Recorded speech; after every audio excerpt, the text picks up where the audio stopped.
Hi, boys and girls. Today we are still working on this strategy, and we've been working on a lot of strategies that are going to make us strong, skilled readers. And the one that we've been focusing on a lot is asking questions.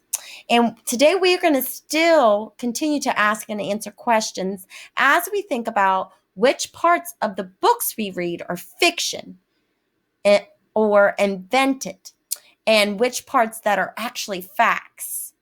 So remember, skilled readers stay engaged in their books. They get lost inside of their books. They can visualize what's happening inside their books like a movie inside their mind. And that can happen with both fiction and nonfiction books, believe it or not. However, the only way to stay engaged is to ask yourself questions while you're reading. In fiction, you might ask, what comes next? Why did the character do that? And you're making connections with that character. Maybe you know someone that's like that character, or maybe you're a little like that character. You might ask yourself, how is this character like me? And nonfiction, you might ask questions about the topic inside of your head. Like, I wonder why the pteranodon has a crest on its head. What is that for? What is the purpose of a crest?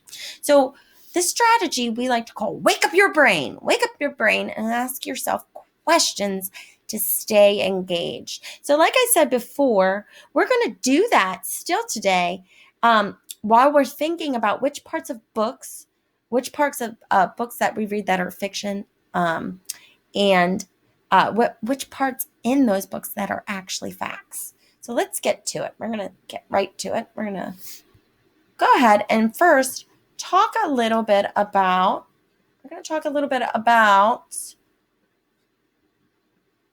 what a fact is. Let's talk about that. What is a fact? So a fact is something that can be proven to be true about the real world. It could be a scientific fact, like, hey, the earth is round. The earth is round. It could be a historical fact, like the Declaration of Independence was issued in 1776. That's a fact. It's a historical fact.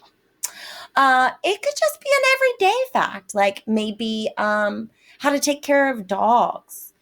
Like a fictional book might have something in there that's a fact about how to care for dogs. Or it might show drivers in the fiction book that drive on the right side of the road. That's how we drive in the U.S. So let's talk about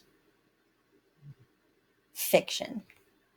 So we know a little bit about facts. Facts can be proven real. It's real.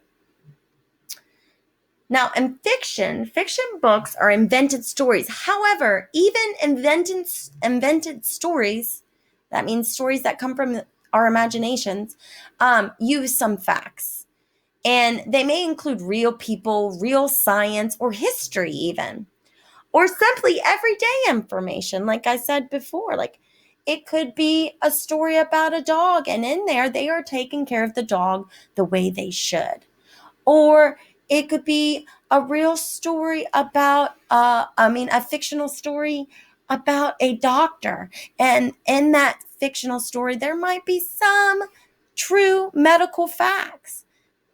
But just because a fiction book includes facts, that doesn't mean that it's a cross between fiction and nonfiction. It's still a made-up story. So our point today is that even made-up stories can include some facts. And we're going to analyze our book, The Magic Tree House, Dinosaurs Before Dark, and we're going to really, really read deeply and pick out what we think is fact and what we think is fiction. And if we think something is a fact, we're going to have to prove it true. Because remember, facts, something that can be proven true about the real world. So we're going to find out that we can use nonfiction text to find text evidence to support our claim. If we're going to say that something in our book is a fact, we have to have text evidence to support that it can be proven true, that it is true. And we're going to do that today. But before we move on any further, let's watch this vocabulary video. And in this vocabulary video, they are also going to talk about, you'll hear in the video that fiction stories may also contain facts. They'll say that in this video. Also, I want you to pay attention to what they say about nonfiction books, how nonfictions are all facts. So let's go ahead and watch this video. Welcome to the library. Go ahead and take a seat and get comfortable. I got a story for you. Once upon a time, there was an author who wrote lots of books and had much to offer. She wrote both types, fiction and nonfiction. You don't know the difference? Well, come on, listen. Fiction is made up, it's false, not true. It's make-believe, that means there is not proof. Now, it can sound true, it can even have facts, but it's from the imagination. We'll leave it at that. Okay. Now, nonfiction is based on facts and true things that have really happened. It's informative, full of information. Nonfiction can help you with your education. An author of both. As you can tell, she wrote a nonfiction book about the Liberty Bell, and then wrote a story about living on the moon, which is fiction for now, but who knows, maybe soon. Let me tell you a story. Yup, I'ma tell you a tale. Something that's nonfiction. Yeah, and that means that it's real. Now you tell me a story. It doesn't have to be true. Okay, yeah, it can be fiction, and the author is you. One day the author picked up a pen and started writing a story. Where to begin? Should it be fiction, a story, a tale, or non-fiction? Something that is real. A tiger who could talk, what would that be? Fiction! The life story of an athlete. Non-fiction! A book about snakes and what they eat. Non-fiction! A tale of a polar bear that could make beats. Fiction! A story of the first man in space. Non-fiction! Harry Potter in that Hogwarts place is. Fiction! Now you get the point, I think you understand. A book about the pyramids sitting in the sand, or any other book that is all about facts, is nonfiction, no doubt about that. But a book that tells a story like Winnie the Pooh that isn't true, that's fiction, yep, but you already knew. Let me tell you a story, yup, I'ma tell you a tale. Something that's nonfiction, yeah, and that means that it's real. Now you tell me a story. It doesn't have to be true. Okay, yeah, it can be fiction, and the author is you. Alright, well, thank everybody for coming out to the library and listening to my story. So as you could see in that video, they even mentioned that a fiction story can contain real facts, may contain real facts.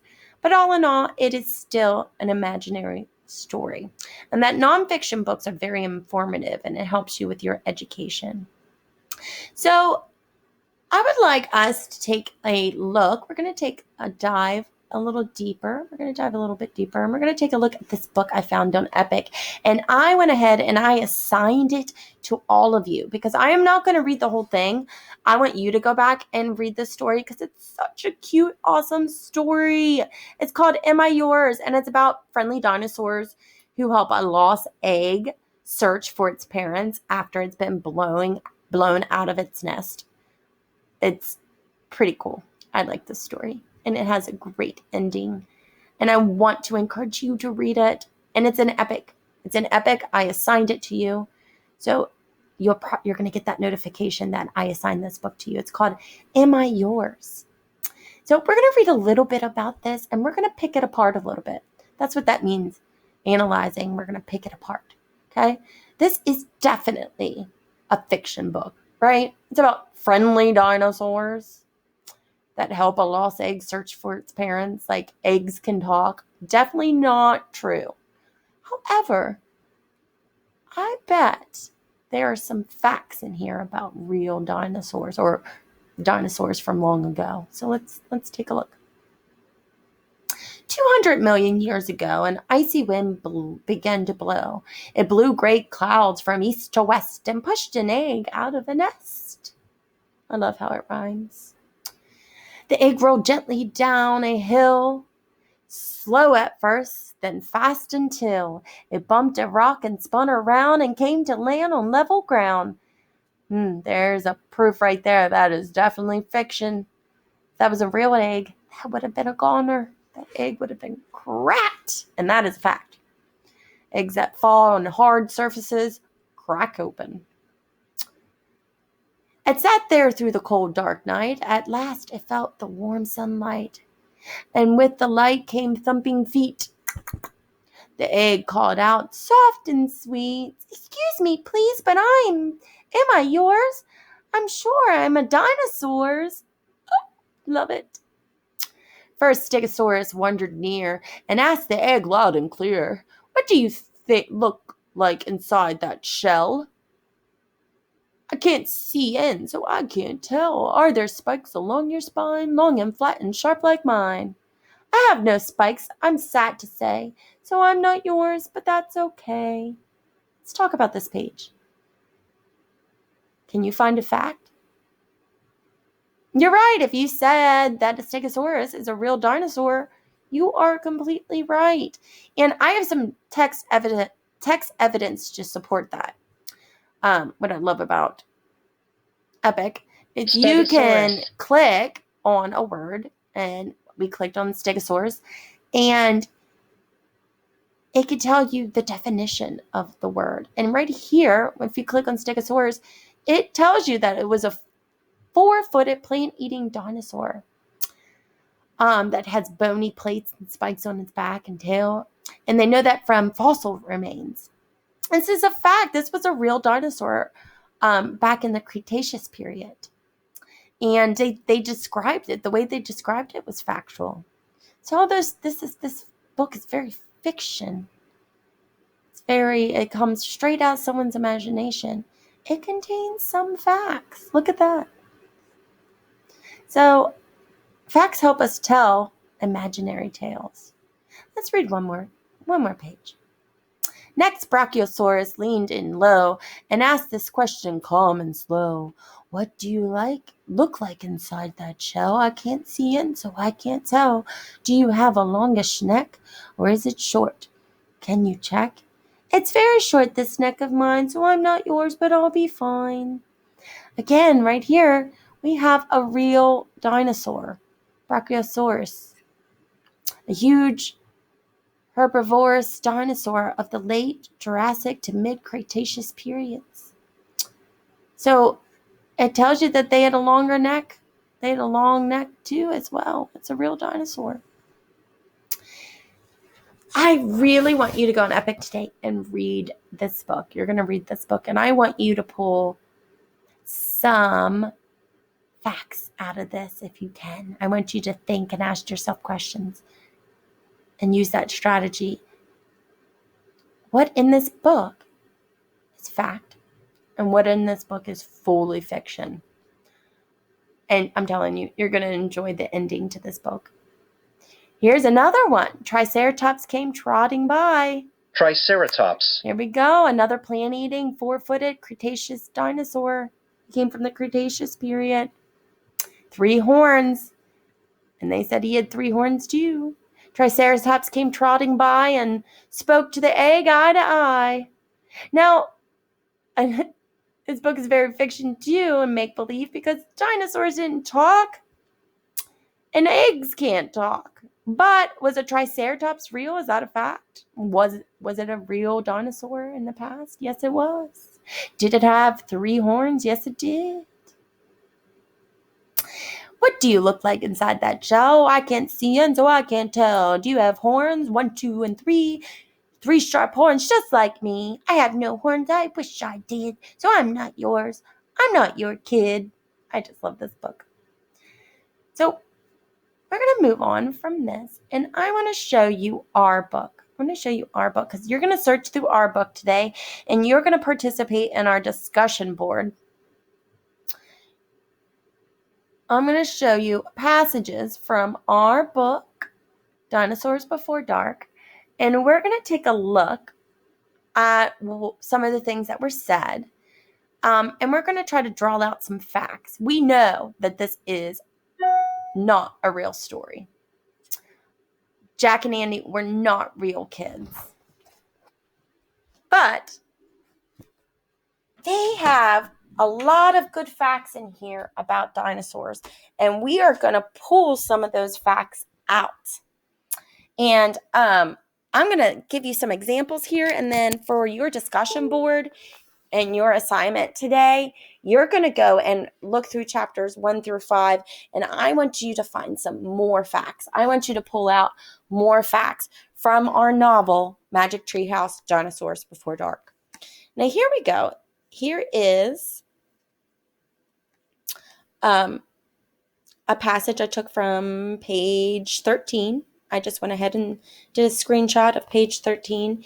And we're going to analyze this passage right here. We're going to analyze this page and see if we can pull out some facts. So this part of the page says Jack looked out the window with her again, talking about Annie, and the pteranodon was standing at the base of the treehouse like a guard. His giant wings were spread out on either side of him. "Hi," Annie shouted. "Shh," said Jack. "We're not supposed to be here." Let's think about this for a second. Where are they again? That's right. The treehouse started spinning, and they are not in Frog Creek, Pennsylvania anymore. They are in the time of the dinosaurs. Now, is that real? No, absolutely not. That is fiction. However, was the pteranodon real back in the late Cretaceous period? Yes, we know that for a fact because we read a book. We read a nonfiction book full of facts about pteranodons, and we know for a fact that they were real prehistoric reptiles. We also learned that they weren't even dinosaurs. They weren't dinosaurs. They were just flying reptiles. Let's continue to read. Pull some other facts from this. Said the creature just looked up at her. "Are you nuts? He can't talk," said Jack, "but maybe the book can tell us." And so remember, Jack has a book about dinosaurs. It's a nonfiction book about dinosaurs. And he took a look at the book to read about the pteranodon. He looked it up. It says this flying reptile lived in the Cretaceous period. It vanished 65 million years ago with the dinosaurs. So if we wanted to know if the book that Jack was reading is indeed a nonfiction book and contains real facts, we could find some text evidence online. We could look this up in another book, maybe a nonfiction book, and find out if this is true. Was the pteranodon a flying reptile? Did it live in the late Cretaceous period? And we did that already. We had that book all about pteranodons, and this is true. The Cretaceous period was a real period in time. The pteranodons did vanish with the dinosaurs millions of years ago. So this is a great example of how our book, the novel we are reading, contains real facts, even though it's a fiction book. Even though the story is not real, it's pretend. We can get some facts from it, some real facts from it. So as readers, we need to use that questioning strategy and think, what am I reading here? Is this real? Is this a fact or is this fiction? So we're going to do that more. Let's do that with another passage here. We'll do that one more time before I let you go to do it on your own. And this is one we have not found a detail on. So if you find out and prove whether or not this is true, you get extra bonus points in my book. So this is the part when they were touching the pteranodon, and Annie said, "Soft, huh?" And Jack reached into his backpack and pulled out a pencil and a notebook. And remember, he was taking notes because he said, "We are probably the first humans to ever see these prehistoric creatures, and I need to take notes." And so he wrote down fuzzy skin. Now, we didn't read in our nonfiction book about pteranodons. I mean, we skimmed through it, so we'll have to look through that again. But maybe you can find a book on Epic about pteranodons, a nonfiction book, and tell me, did they have fuzzy skin, or did scientists say that they had fuzzy skin? I wonder if that is a fact. Do you wonder that too? If you're wondering that too, then you are doing an awesome job at using that reading strategy or questioning strategy. I wonder if pteranodons did have fuzzy skin, and how did the scientists know that? So that's something we can look up. All right. I'm going to let you go, and I want to encourage you to go to our discussion board and complete your assignment ASAP. You're going to look through our novels, chapter 1 through 5, and you're going to do what we just did here. You're going to ask yourself questions. You're going to pull out things that you think are fact. Okay? I want at least one fact from our Dinosaurs Before Dark book. One fact. One idea that you think is a fact from our book. And you're going to put that in the discussion board. Then I also want you to tell me one thing that definitely is not a fact, which is the opposite of fact, is fiction. What is fiction? One detail that is fiction from our book and one detail that is fact. So I can't wait to see your discussions. And don't forget to read that book on Epic that we skimmed through called Am I Yours? It's so great. I love it. And it rhymes even better.